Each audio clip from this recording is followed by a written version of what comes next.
fight isn't over. The fight is just beginning. But I always feel like I ruin your balance. Sometimes. You first push down on that to put it in gear. Push down on that with your foot. Yeah. Just do it. It won't go anywhere right now. It won't go anywhere until you push this. Yeah. I'll help you. It's good. There you go. Now it's ready to go. Now get your foot off of it. Okay. What's going on, guys? This is Carl with the Racerred channel. Today I'm showing you some beginner riding, and basically this is me just trying to teach my daughter how to ride a motorcycle. To someone just starting out, everything is completely foreign. I mean, it's like learning to walk for the first time, except for the consequences of falling over are way higher. So riding with gear is essential. I always say that, but it really is. Make sure you're wearing your boots, helmet, goggles, and gloves at least before you even step on a bike.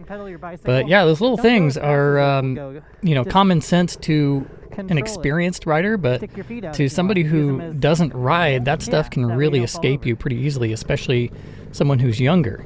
In this video, my daughter tries to lift her feet up without moving forward. She's trying to balance the bike before she gets going. And it took me a little bit to realize that's what she was doing. So I ended up correcting it by making sure that she was putting her feet down and telling her, hey, you can stabilize yourself by putting your feet down.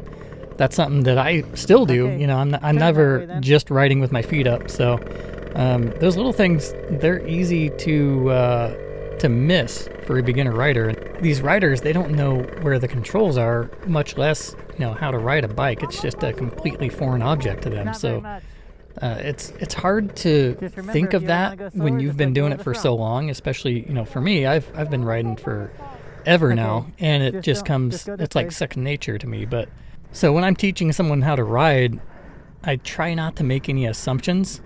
And yeah, that's my biggest hurdle, is making assumptions that they do know the basics of riding, which they shouldn't if they are just starting out. All you can really do is just add protection. You know, it's kind of a scary thing to teach a loved one how to ride, because crashing is part of the sport. It's always going to be part of the sport. And it's part of my world. It's part of your world. Everyone who rides a motorcycle will probably fall over. I mean, you learn how to ride, and during that learning process, you're going to crash. And once you get really, really good at riding, you're going to crash some more. And that's just part of riding. I mean, you're probably going to get seriously or semi-seriously injured at some point during your life on a motorcycle if you keep riding. But the point is, you know, if you keep a level head and you stay within your means and you're riding with proper gear, hopefully you can do away with most of your injuries. But riding definitely is a good family sport. I mean, it's inherently dangerous, but it is a good family sport, and it's a good way to get your kids out playing until they're exhausted. And that's what I really love. It's get them living a little bit on the edge and getting those kids exhausted, and I think that's how they should be raised. This bike is way too small. My daughter finally learned how to ride, and it took her a couple years to really warm up to riding a motorcycle. So in that time, she outgrew the bike that I was teaching her on. So this is really the first ride when she lifted her feet up and took off. And so this bike is way too small. Looking for a Yamaha 110 at this point, maybe a TTR or maybe an XR80 or a 100, something like that. So if you guys know of any bikes out there that are on the market, hit me up and maybe we can work out a deal. Yeah, the first number one rule is to don't assume that the rider knows anything. So as a new rider, you have to remember that they really won't know anything. You have to start from the base level, start with the controls, start with balancing, how to get the bike going. The second rule of thumb is, and this is just a rule in general, is use a helmet. And pretty much any helmet, as long as it's DOT certified, it's fine.